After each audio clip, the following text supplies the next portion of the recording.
დღეს ქართველ მორაგბეებს გულშემატკივრობა სჭირდებათ რაგბში მსოფლიო ჩემპიონატის დაწყებამდე დაახლოებით 1 საათი რჩება. ახალზელანდიაში ტურნირი მასპინძელთა და ტონგას ნაკრებების შეხვედრით გაიხსნება. მსოფლიო ჩემპიონატზე 20 გუნდი 4 ქვეჯგუფში არის გადანაწილებული. მათ შორის არის საქართველოს ნაკრებიც, რომელიც ბეჯგუფში არგენტინასთან, ინგლისთან, შოტლანდიასთან და რუმინეთთან ერთად იასპარეზებს.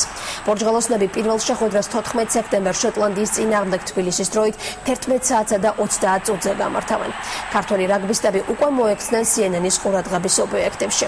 ამერიკულ არხზე მათი ვარჯიშის ამსახველი კადრები უჩვენეს, ასევე ცნობილი მორაგბეები მოიწვიეს და მათ საქართველოს შანსებზე ესაუბრნენ. A lot of physicality in that there.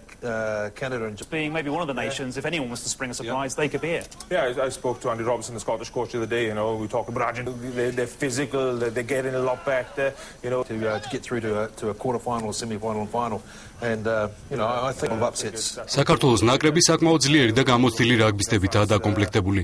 პირადად მე განსაკუთრებულ აქცენტს მათ ფიზიკურ მომზადებაზე გავაკეთებდით. ისინი ძლიერები არიან შერკინებაშიც. ვფიქრობ, საქართველოს ნაკრების შანსი ამ ჩემპიონატზე სოლიდურია.